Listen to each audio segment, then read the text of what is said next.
this is what we think we can get the business plan to do. But guess what? Every business plan is wrong. Yeah. Every pro forma is wrong. Correct. But here's a sensitivity table of what happens if cap rates go up, what happens if cap rates go down, what happens if interest rate goes up, and if it stays elevated for a long period of time, what does that do to your returns? What happens if occupancy goes up and revenue's not as much?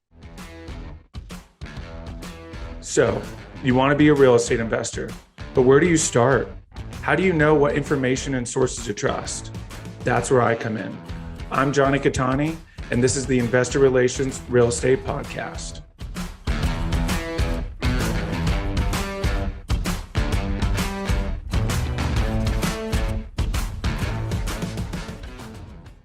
Hey guys, real quick, before we start, go to investwithcattani.com and download my free ebook, Is Commercial Real Estate Recession Proof? Now to today's show. What's up, guys, and welcome to another episode of the Investor Relations Real Estate Podcast. I'm your host, Jonny Cattani, and I am joined today by the amazing Reed Goossens, Raise Master Extraordinaire, Capital Raiser Extraordinaire. We're very excited to have him. In 2012, Reed quit his job in Australia and moved halfway across the globe to the US to change his life and to chase a dream. With limited funds, no investing experience, and no credit, Reed went from purchasing a small duplex to growing his own real estate investing firm, RSM Property Group. Reed now syndicates large multi-million-dollar deals across the U.S., is now achieved financial freedom, and has taken control of his life. Reed, welcome to the show. G'day, mate. Thanks for having me. Great to have you. Always good to talk to you. Very excited to chat today. Obviously, the first question in everyone's mind, why did you decide to leave Australia and come to the U.S.?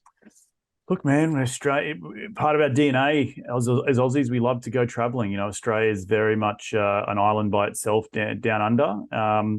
And the second reason was I wanted to live in New York City. And then the third reason was to chase a girl. She became my wife. So, that was really it. I was just moving here just to be an expat, live in New York City for a couple of years and then move home. That was all it was. There was a great visa for Aussies and to come and work in America if you had a white collar job. My background's in structural engineering, so ticked all the boxes. I thought I was 26. I just thought, let's do it. Let's see what happens. And the worst case scenario is it doesn't work out. I don't get a job. I move back home. So it was that's really where it started from. And then what we're going to talk about today and what I built. I had no aspirations to be sitting here 10 years later on a podcast with you talking about this sort of stuff. So it's blown my mind as well.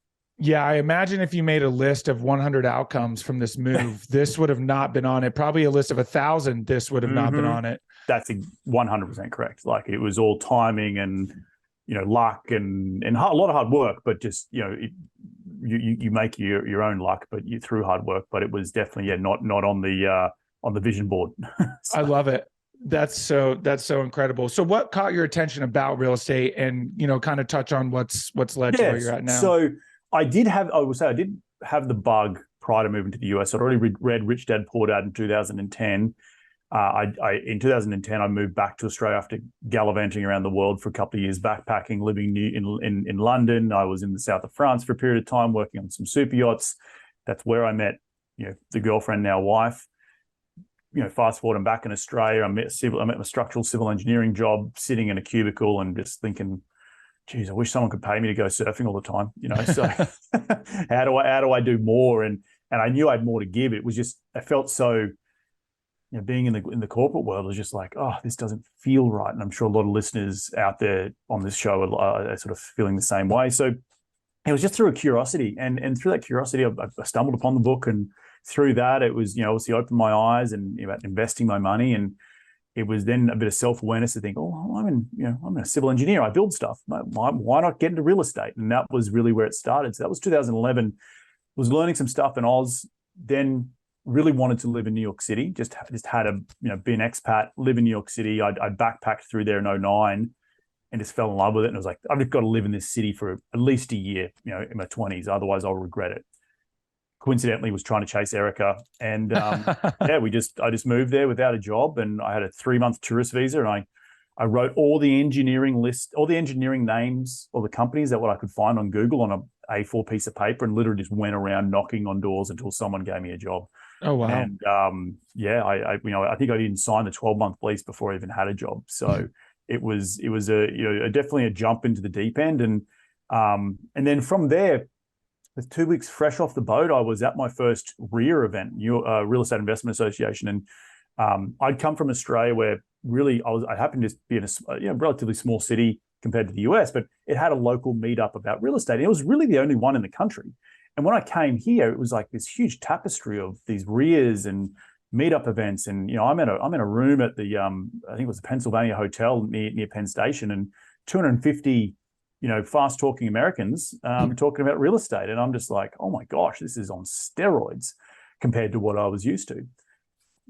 Keep scratching, keep digging. You soon realize there's these properties that are in 4 hours drive away that you can buy for $38,000, $40,000. And I thought, geez, I can't buy that at all in Australia. So all these little things that I was just sort of picking up and learning along the way in my first 6 months of being in the US. And I really sort of, coming from Australia, had that sort of momentum. It's like, I want to do something in real estate. I just didn't know what it was. And the thing that I found, what was really important was just getting, I got to a point at that stage before I bought my first property. I was sort of 18 months to 2 years into my education, and I just had started to hit a ceiling of I've got to get out and do something. There's only so much books you can read, and at the time podcast wasn't everything. There's only so much seminars you can attend and bus tours you can go on before you're like, all right, let's go take some action. What action can you take? I only had a little bit of money in the bank. I'd saved it, so I was sort of try to use that to say, well, I can either put this on a mentorship course, or I could use it to go buy my first property. And I chose the latter, and that that had some bumpy road along the way. Fast forward to what we're doing today, it's 3,500 units in the portfolio. I've started 2 different syndication companies. About across those 2 platforms, we've done about $650 million AUM as lead sponsors. There's a lot of stories and hard work in between there, those 2 different points in time. But, back to what I said earlier, like looking back, I had no idea I'd be sitting here talking about, 3,000 units and all this other stuff. And so, yeah, it's been a heck of a freaking ride. And I'm 36. I bet you by the time I'm 46, there'll be another awesome 10 years under my belt. So, yeah. Absolutely. I love it. That's an incredible story. And you were thrown right into the fire because you went to a New York RIA, which I imagine is just, probably billions of dollars, at least billions in assets under management under that room, which is a,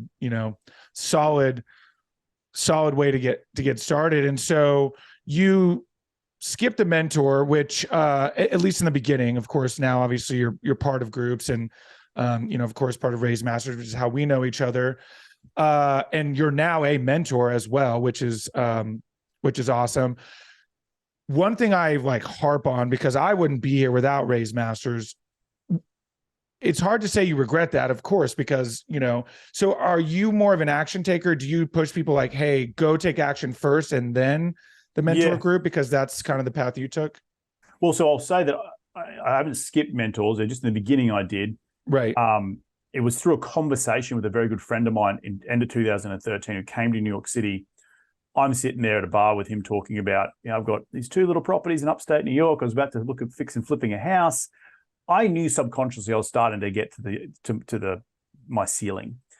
And he's like, that's awesome, dude. And then he went on to tell me about his 70-unit deal he just closed on in Canada. He was from Canada. We'd studied civil engineering together in Australia many moons ago. And I was like, 70 units, like 70. And he's like, yeah, 70. I was like, well, I already knew the book, right? I bought 3. I was going to do up those 3 units and charge more, and that would have a knock-on effect. And I sort of known or heard about syndication and other people's money. And there's a guy that I knew, really in my good friend, and he's talking to me about other people's money. He's talking about seller carryback finance, and he's talking to me about a mentor.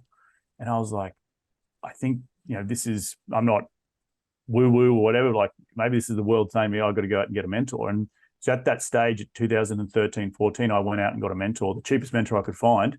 He's not cheap anymore today, that same mentor. He's one of the the OGs of multifamily, but that helped me. And I've had many mentors along the way, and I'm fortunate enough in a position where I can now give back to other people.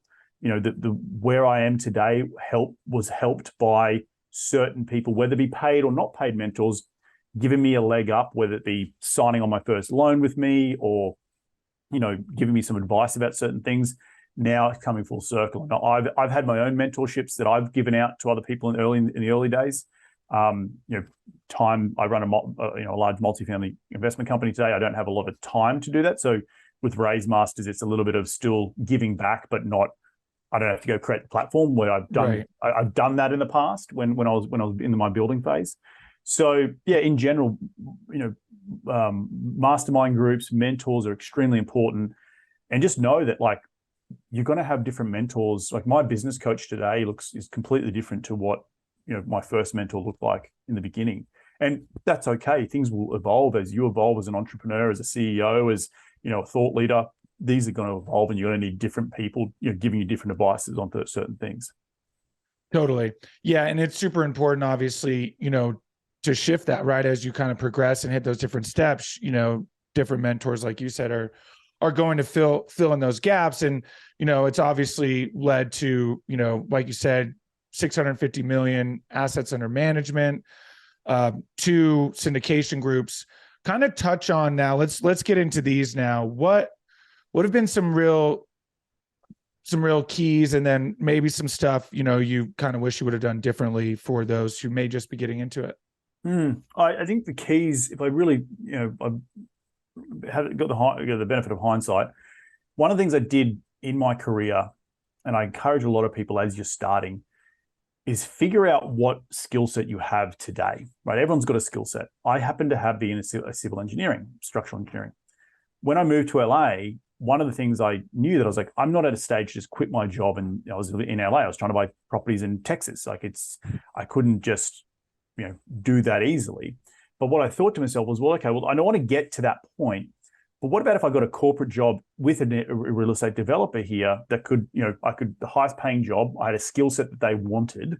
And I went out and found that. And it was just through actually the engineering company I was working for at the time. They were the structural engineer on a multifamily project of this developer in Long Beach. And I reached out to them. I said, hey, look, I'm sick of engineering. I want to come over to the ownership side. Would you have a job, for me as a project manager or owner's rep? These are my skill sets. And they said, yeah, of course we do, because it was something that they didn't have.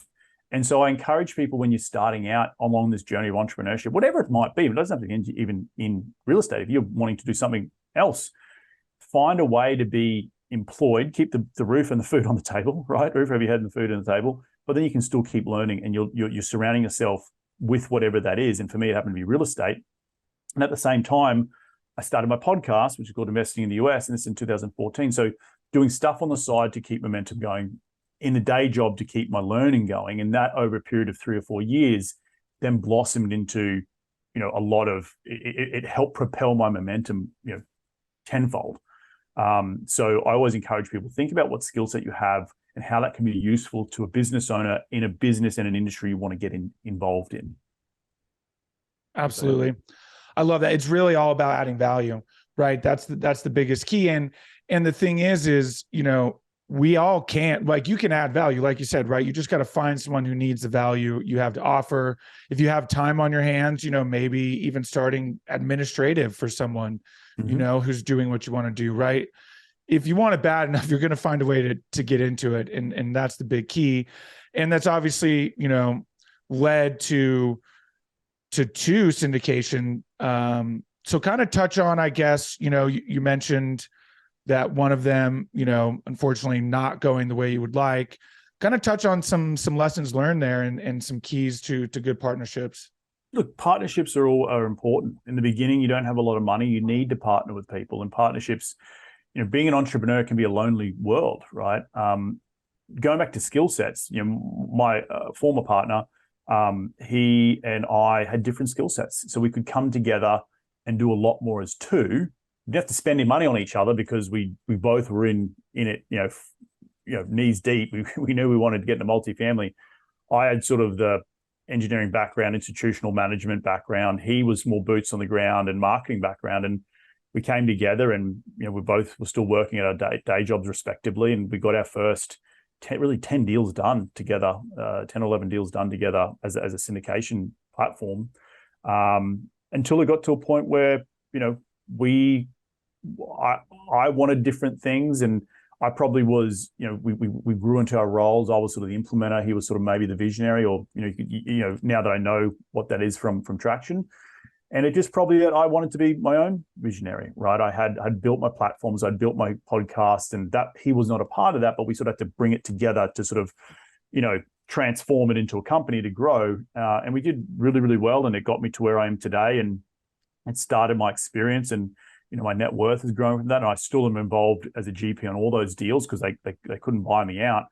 But there comes a point where partnerships do break down, and the lessons learned is, I don't want to get into all of it, but it's it was mentally tough to walk away, and it definitely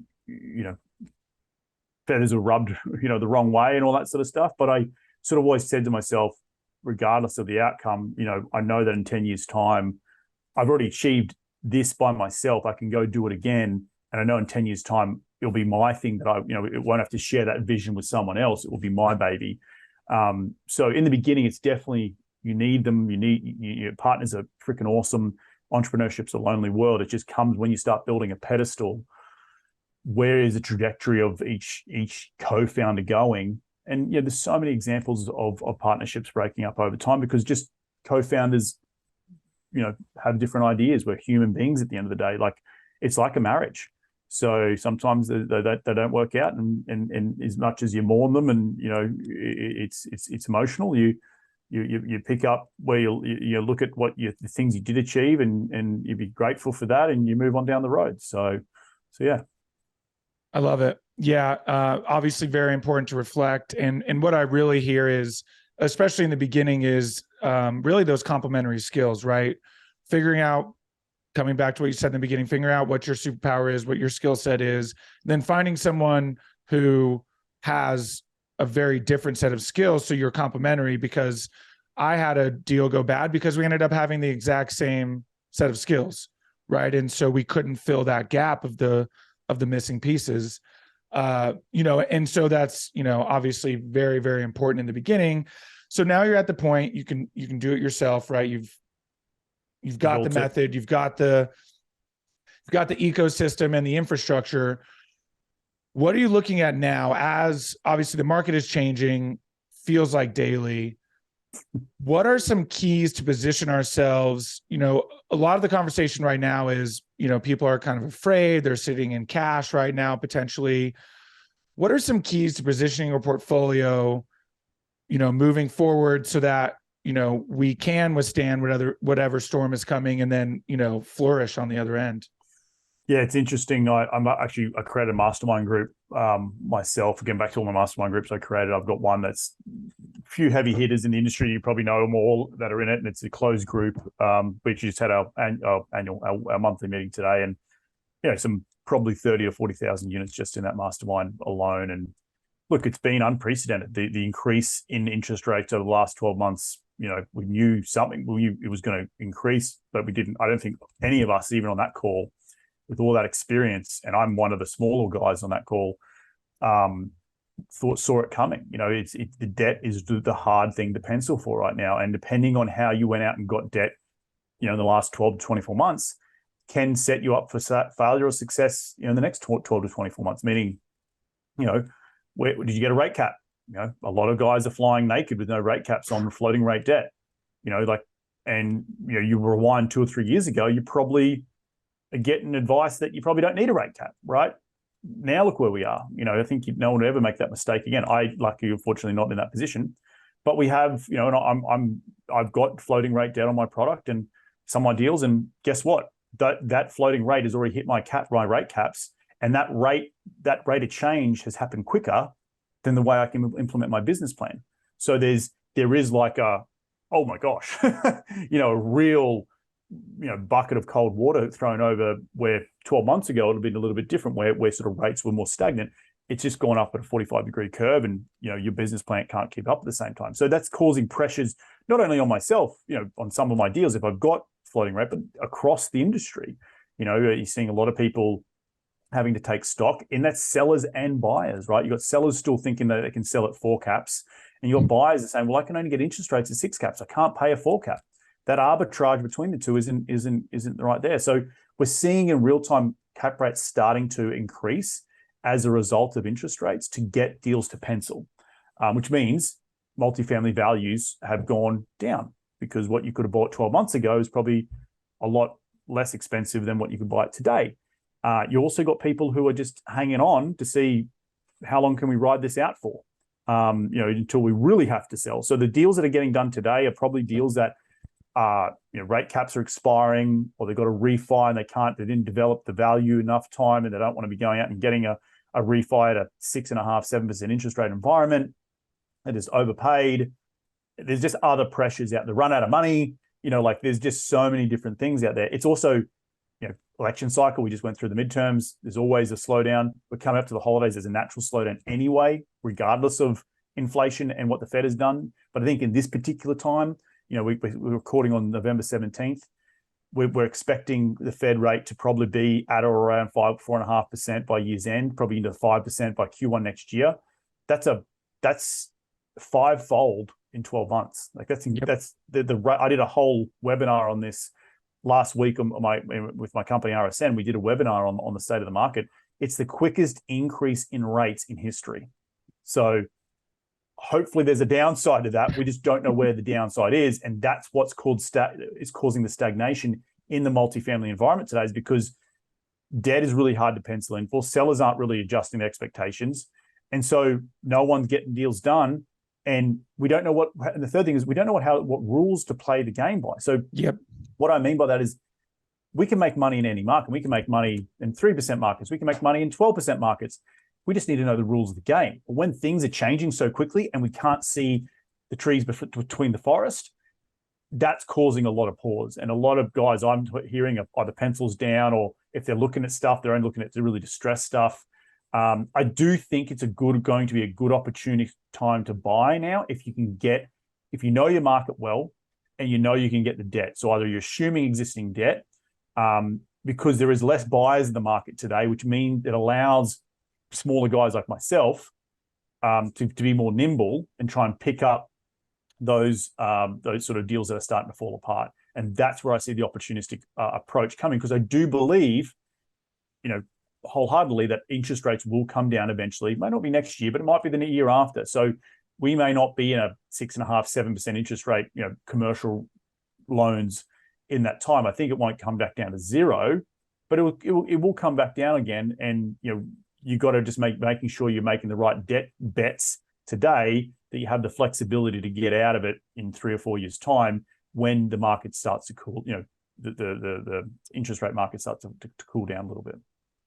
Yeah, absolutely. That's pretty much what I've also been hearing, as well as kind of saying for the last couple of months, is like you mentioned, right?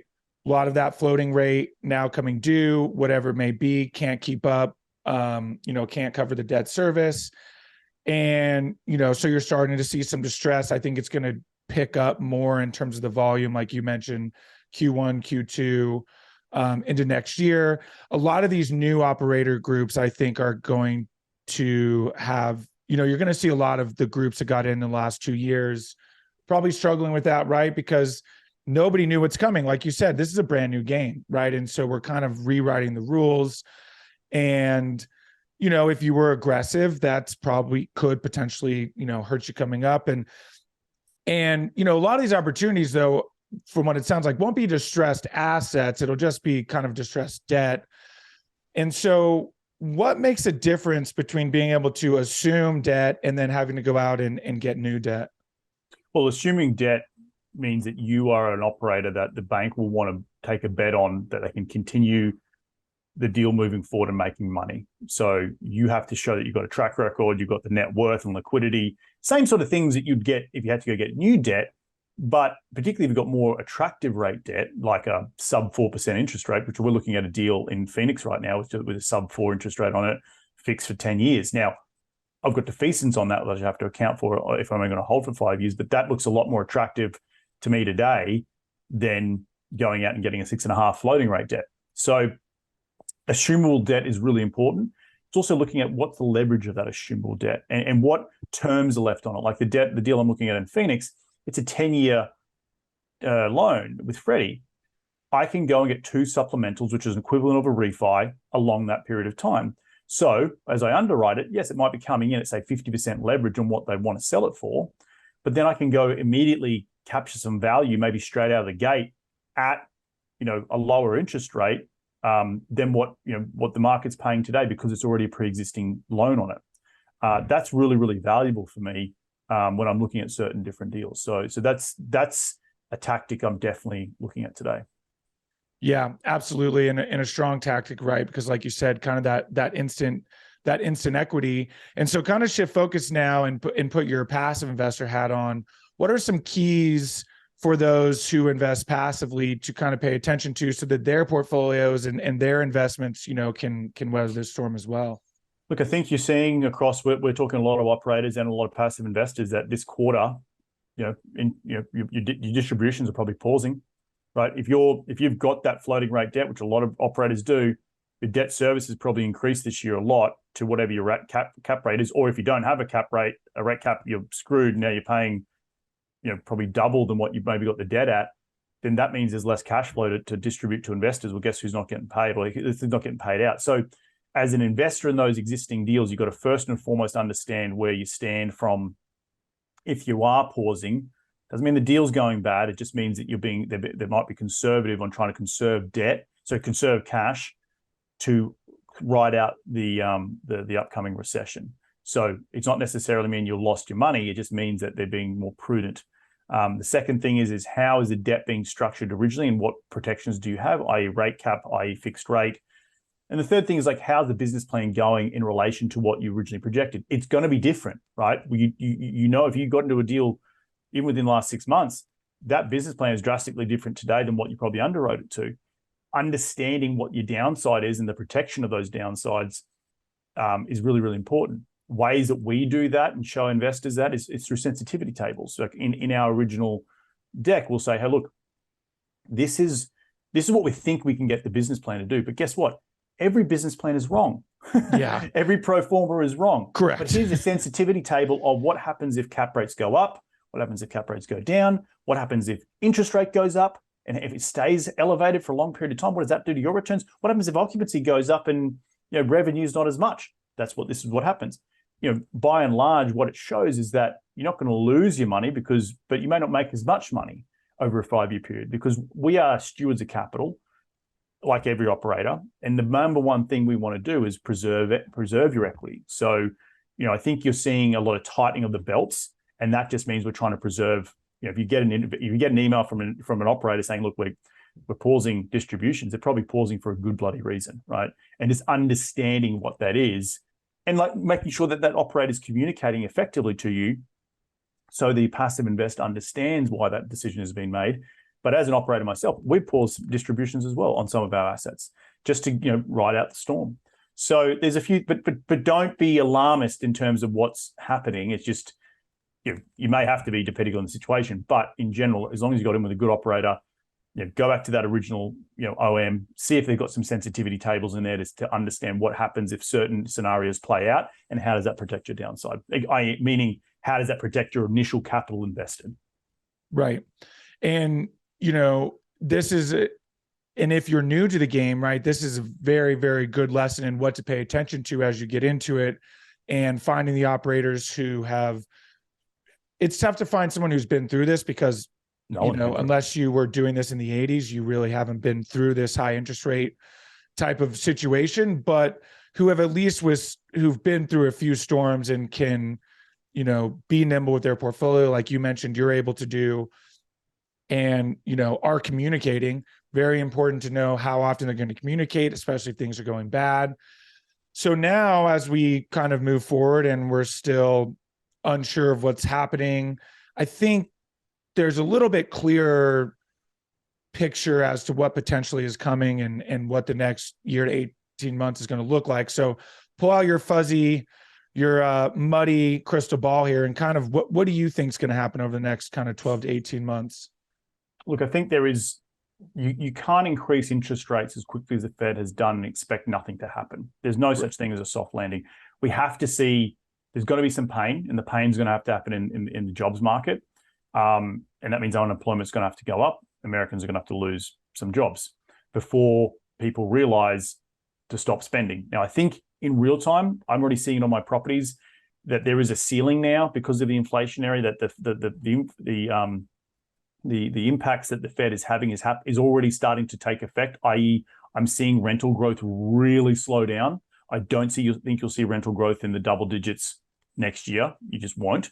When gas is going up and food is going up and cost of living is going up, things have to pause. So it is having an effect in real time, but all these policies that they're making today take 6 to 12 months to come into effect. So we are experiencing stuff that's happening from 6 months ago or 10 months ago. So I do think we're going to see some pain. I'm also looking at, like I said, jobs as well. Like we're starting to see the job market. I think it was 500,000 jobs a month. Early in the year, it's now down to sort of sub 300. Keeping a look on how the job market is starting to slow down coming to Q1. You're already seeing the tech industry starting to pull jobs, and I think it's just slowly permeating through the market. I heard a report the other day. Some big shipping companies are starting to pull up. Stop hiring, and shipping companies are one of the best barometers of what's coming down the pike. And then the other big thing I'm looking at is the US dollar has gone up so much because so the Fed has had to increase the value of the interest rates, which is increasing the value of the dollar. Every other central bank across the globe, I think 90% of central banks have had to keep lock in step with the Fed in order to not devalue their currency. But you've got also the US dollar being the underlying currency to all international debts. So countries that are developing and also not developing countries that have borrowed money from the US, well, guess what? That money is now just cost more to pay back because the dollar is more expensive. I think there's going to be a global recession as well, amongst all of this other stuff that's going on. So we're definitely looking at, like, obviously the we'll call it the US macro market, but there's a bigger picture going on here. Unlike 2008, which was an American problem that percolated around the globe, today everyone's in the same spot. Everyone had COVID. Everyone had supply chain issues. Everyone's had inflationary problems. So we're all sort of everyone's had to increase their interest rates to keep up with inflation. So it's going to be very interesting how it all sort of happens in real time together. Unprecedented times, but I do think there's going to be a bit of rocky waters coming up here, over the next 6 to 12 months. So, yeah. Yeah, absolutely. That's pretty much I feel 100% the same way, right? They really only have one lever. The Fed has one lever, right? And it's raising interest rates, and they're just going to do it until something breaks, and nothing is really broken yet. But like you said, things are on delayed fuses, especially in the real estate world, asset, all of that stuff. And, once that sort of indicates, not really sure what indicators are looking for. I know that everybody's harping on inflation and CPI. I don't know if necessarily that's their main indicator, but, once something really does break, whether that be domestically or globally, right? Some of these up and coming countries can't pay their debt back. Something's going to have to give somewhere. Right. That's exactly right. Yep. So. Yeah. Awesome. Well, this has been incredible, Reed. I always love chatting with you. You have so much great insight. We'll kind of wind down here. We'll jump to the final five. Sure. First question, best advice you've gotten from a mentor? The best advice is actually from my dad. And he said, a fool and their money are easily parted, so don't be a fool. So, I have to quote my dad on that one. Love it. So true. What is about your career that makes you feel like you're fulfilling your why? Looking back and just understanding that I've been able to know that I won't have any regret in the future. Like the getting on the plane and coming to the US. Imagine if I didn't do that, right? I wouldn't be sitting here talking to you today. So being unfulfilled potential and the fear of regret in the future, I definitely feel like I've given that a good whack, regardless of the outcome, whether failure or success. Does it give you chills when you look back at like that Genesis moment where you're like, wow, I can literally pinpoint the moment that my life changed? It's a little bit, but it's also like it emboldens me to do more, right? Like it's like you survive. Like, what's that quote that like 90% of the things we worry about never come true? Right. Like it's sort of, okay, well, if you did that, why can't shackles are off now, bro? Let's go. Do you have an end goal, like an enough point, or what does that kind of look like? No, very good questions. It's evolving every day. For the longest period of time, it was, get out of the day job. Now my goals for the next, 10 years down the line is probably too long to have lofty goals because, I'm an entrepreneur first and foremost. The markets are constantly going to evolve. I'm always going to be in real estate, but it could change, and I'm okay with that change. And I think so many people want certainty, where I'm okay with that. Like, I never, to the point we've settled, the underlying theme of this episode, like 10 years ago, I would be, thinking about, I'd be dreaming of sitting talking to you on a podcast. The next 10 years are probably going to be something similar, and that's how I love to live my life. Absolutely. Yeah. That, what do they say? The only constant is change. Mm-hmm. And especially when you're in this, entrepreneur, whatever you want to call it, business world, you have to be nimble and fluid and kind of flow with those changes, especially in this industry where the market is, everybody's getting a real wake up call to how things can just change. Right. Yes. Cold shower. Yeah. But super important, right? Like this is like a trimming of the fat, and like the market goes in cycles, and everything happening has to happen and is necessary. Right. And, it's just going to be important now to take advantage of those opportunities and set yourself up for the future. Favorite non-real estate or investment related book? Key Person of Influence by Dan Priestley. Love it. If you could have any superpower, what would it be? Oh,